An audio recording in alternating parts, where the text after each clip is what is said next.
Dear Asif sir classes में आप सभी का स्वागत है। अगर वीडियो अच्छा लगे तो लाइक कर दीजिएगा, ज़्यादा से ज़्यादा शेयर कर दीजिएगा।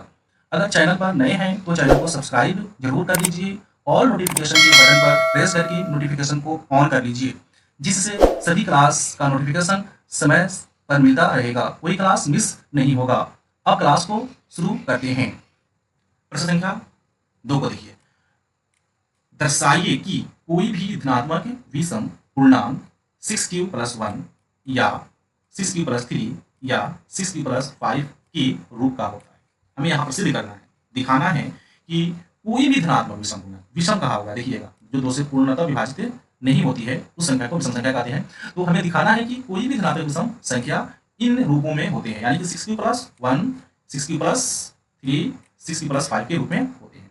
तो देखिएगा यहाँ पर जो आपका 6q+1, 6q+3, 6q+ जो 5 कर रहा है, तो इसको आप जब यूक्लिड विभाजन एल्गोरिथम पर देखिएगा तो 6 जो हो जाएगा आपका b हो जाएगा और q आपका भागफल की जगह पर आया है और ये जो है आपका r हो जाएगा। हर केस में देखिएगा वही है, 6 आपका क्या है, b है, यानी कि भाज्य है, भाजक है, और q जो है आपका भागफल है, और फिर यहाँ पर देखिए 6 है। अब यहाँ पर कोई भी धनात्मक पूर्णांक, यानी धनात्मक पूर्णांक नहीं दिया है तो हम यहाँ पर कोई धनात्मक पूर्णांक ले लेंगे। तो इसको हल करने के लिए सबसे पहले हम लिखेंगे माना कि ए कोई धनात्मक विषम पूर्णांक है। आप यहाँ पर सबसे पहले ऊपर मानेंगे कि कोई धनात्मक विषम पूर्णांक, आप तो लेंगे जरूर ना, तो उसके लिए आप मान लेंगे कि ए कोई धनात्मक विषम पूर्णांक है। आप एक जगह पर एक्स वाई जेड एम को भी कोई भी ले सकते हैं, अक्सर जो है ए लिया जाता है, इसलिए यहाँ पर भी ए लिया गया है। तो आप मान लेंगे माना कि ए कोई धनात्मक विषम पूर्णांक है। अब आपको जो है ए के धनात्मक विषम पूर्णांक भी ज्ञात हो गया जो आपको ए के शक्ल में है, तथा भाजक b 6 है। मैंने प्रश्न में आपको समझाया कि जो 6 है यही आपका क्या बोलते हैं, भाजक है, यही आपका b है। तो यहाँ पर भी आपको लिख देना है तथा भाजक b बराबर 6 है। अब नीचे यूक्लिड विभाजन एल्गोरिथम को आप लिखेंगे। यूक्लिड विभाजन एल्गोरिथम से a बराबर b प्लस r, जहाँ a greater than b, b greater than r, r equal to 0 और ग्रेटर देन 0, r 0 के बराबर होगा, नहीं तो 0 से बड़ा होगा, बट b से ये छोटा होता है। ये पूरी बात यहाँ पे मेंशन करके अब यहाँ पर लिखेंगे आप, अतः r का संभवतः मान 0, 1, 2, 3, 4, 5 होगा। ये क्यों लिखा गया, r का संभवतः मान 0, 1, 2, 3, 4, 5, 6 ही क्यों होगा। यहाँ पर समझिएगा यूक्लिड विभाजन एल्गोरिथम ने जो बताया है उसमें क्या है, b जो है हमेशा a से बड़ा, ये तो समझ में आ रही है बात आपको। r जो है देखिएगा यहाँ पर r जो है या तो 0 होगा, कन्फर्म, तो r तो आपको 0 होगा ही होगा, इसलिए r का संभवतः मान 0 हो जाएगा। लेकिन r जो है हमेशा b से छोटा होता है, ठीक है, r हमेशा b से छोटा होता है, जितना भी b होगा r का मान उससे छोटा ही होगा। तो b देखिए ऊपर ही हम लोग लिख दिए हैं कि b बराबर 6, तो b जब 6 है तो r का मान 6 नहीं हो सकता है, शेषफल यानी कि 6 नहीं हो सकता है, या 6 से बड़ा नहीं हो सकता है, 6 से छोटा हो सकता है, 5, 4, 3, 2 हो सकता है, इसीलिए यहाँ पर लिखा जाएगा। अतः r का संभवतः मान 0 हो सकता है, 1 हो सकता है, 2 हो सकता है, 3 हो सकता है, 4 हो सकता है, 5 हो सकता है, 6 नहीं होगा, क्योंकि 6 तो आपका भाजक ही है, तो भाजक के बराबर शेषफल नहीं होगा, अगर भाजक के बराबर शेषफल होगा तो भाग फिर से एक बार लग जाएगा। इतना लिखेंगे, लिखने के बाद में अब क्या करेंगे, हम नीचे लिखेंगे यदि r बराबर 0 हो तो मान लीजिए कि आपका जो है r 0 आ रहा है, आप जब भाग की प्रक्रिया करेंगे तो अगर आपका r 0 आ जाए तो यूक्लिड विभाजन एल्गोरिथम पर ये जो है a का आपका सेटिंग कैसे होगा, ठीक है।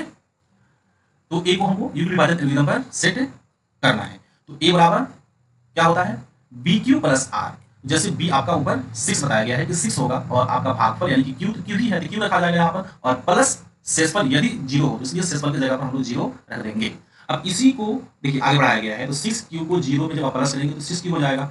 अब देखिए 6q को तोड़ा गया है, तो 6q को तोड़ा जाएगा तो 2 गुना 3q हो जाएगा, क्योंकि फिर गुना कीजिएगा तो 2 यानी 6 हो जाएगा, यानी कि a बराबर 6q, यानी कि a बराबर 2 गुना 3q हो जाएगा, ठीक है। अब बढ़िए आगे, यदि r बराबर अब 1 होगा, अब आप r को 1 मान लीजिए, नीचे आइए और लिखिए यदि r बराबर 1 हो तो तब क्या होगा, तो फिर a बराबर आपका हो जाएगा 6q प्लस 1 के, क्योंकि a बराबर bq, b का मान आपको 6 रखना है और q की जगह पर q ही रहेगा, और r आपको यहाँ पर 0 ले लेना है, तो r आप यहाँ पर 1 ले लेंगे, सॉरी आप r यहाँ पर 1 ले लेंगे। तो 1 लेकर जब आपने सेट किया ये हो गया a बराबर 6q प्लस 1।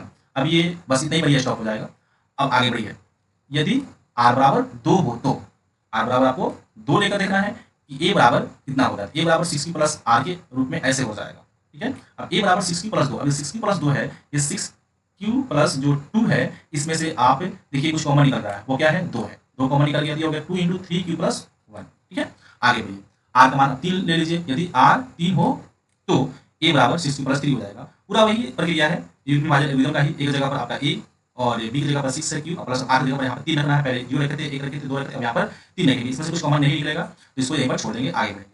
अब यदि r बराबर 0 हो तो अब r का मान हम 0 ले लेंगे, आर सॉरी आर बराबर 0 मेरा जो है निकल जा रहा है, 0 नहीं 3 के बाद 4, आर बराबर 4 हो तो ए बराबर 6 प्लस 4 हो जाएगा। अब देखिए 6 प्लस 4 में 2 कॉमन निकल सकता है, तो 2 को कॉमन निकाल देंगे तो हो जाएगा 2 इंटू 3 प्लस 2 हो जाएगा। ओके, अब आर का संभवतः मान 5 तक लिया गया है तो 4 के बाद 5 आएगा। यदि आर बराबर 5 हो तो ए बराबर 6 प्लस 5, यहाँ पर भी यूक्लिड विभाजन एल्गोरिथम सेट किया गया है, ए बराबर बी का मान 6 है, क्यू जगह पर क्यू प्लस आर, यहाँ पर आप 5 रख रहे हैं। ठीक है, अब आर का संभवतः मान 0 1 2 3 4 5 ही था, 5 के आगे हम जाएंगे नहीं, हमारे पास तो सिंपल मतलब कि रखने का कोई सवाल ही पैदा नहीं होता है। अब यहीं पर हम देखेंगे क्या, देखिए यहाँ पर आइए फिर एक एक करके हम आपको दिखाते हैं। जब आर का मान आप 0 रखे हैं तो 6 क्यू, ए बराबर 6 क्यू आया है, जो बराबर हुआ है 2 इंटू 3 क्यू के। यहाँ पर ध्यान देना आप ये 2 पर, ए बराबर 6 क्यू में 2 एक गुणनखंड के रूप में शामिल है। अच्छे से यहाँ पर समझिएगा, ए बराबर 6 क्यू में 2 क्या है, गुणनखंड के रूप में शामिल है, इसलिए इसको यहाँ पर तोड़कर आपको दिखाया जा रहा था कि बात आपको समझ में आ जाए। तो ए बराबर 6 क्यू में 2 क्या है, एक गुणनखंड के रूप में है, ये जो है आपको ए बराबर 6 क्यू जो है धनात्मक समपूर्णांक हो जाएगा, विषम पूर्णांक नहीं होगा। जिस संख्या में 2 गुणनखंड के रूप में शामिल हो अर्थात वह संख्या 2 से पूर्णतः विभाजित हो जाएगी, अतः वह संख्या सम संख्या होगी। तो यह संख्या जो है आपको सम संख्या है। ठीक है, यहाँ पर क्लियर है। फिर आप देखिए आर बराबर जब आप 1 रखे हैं तो 6 की प्लस 1 आया है, इसमें से कोई भी संख्या कॉमन नहीं निकला है, यहाँ तक कि 2 भी कॉमन नहीं निकला है। जो 2 कॉमन नहीं निकला यानी कि 2 इसका गुणनखंड नहीं है, 2 से यह संख्या विभाज्य नहीं है, तो यह संख्या जो है विषम धनात्मक पूर्णांक का रूप है, विषम धनात्मक पूर्णांक है। ए बराबर 6 प्लस 1। अब आगे बढ़िए, आर बराबर जब 2 लिए हैं तो इसमें आया है ए बराबर 6 प्लस 2, इसमें भी देखिए आपका 2 जो है कॉमन निकला है, अतः 2 जो है ए बराबर 6 प्लस 2 में एक गुणनखंड के रूप में शामिल है, यहाँ पर भी आपका सम संख्या बनकर आता है। आगे चलिए, आर बराबर 3 लिए हैं तो ए बराबर 6 प्लस 3 आया है, यहाँ पर कॉमन तो निकलेगा लेकिन 2 कॉमन नहीं निकलेगा, जब 2 कॉमन नहीं निकलेगा तो यह सम संख्या का रूप नहीं है, यह सम संख्या नहीं है। यदि आर बराबर 4 हो तो ए बराबर 6 प्लस 4 आया है और इसमें 2 कॉमन निकाला गया है, यानी कि 2 ए बराबर 6 प्लस 4 में एक गुणनखंड के रूप में शामिल है। फिर से यदि आर बराबर 5 लिया गया है तो यहाँ पर ए बराबर 6 प्लस 5 आया है, इसमें भी 2 कॉमन नहीं निकल पाया है, अतः यह विषम धनात्मक पूर्णांक है।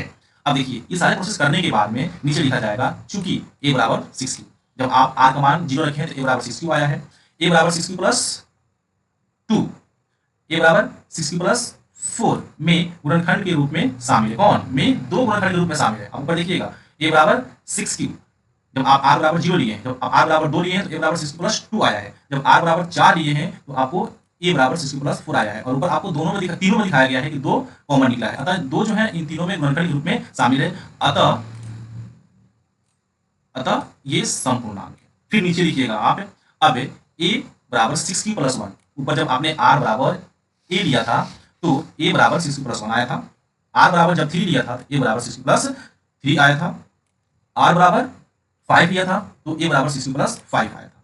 इन तीनों कंडीशन में 2 गुणनखंड के रूप में शामिल नहीं है, वही यहाँ पर लिखा गया है ए बराबर 6 प्लस 1, ए बराबर 6 प्लस 3, ए बराबर 6 प्लस 5 में 2 गुणनखंड के रूप में शामिल नहीं है, अतः ये विषम पूर्णांक है, यानी कि ये 2 से पूर्णतः विभाजित नहीं होगा, विषम पूर्णांक है। यहाँ पर क्लियर हो गया, स्पष्ट हो गया।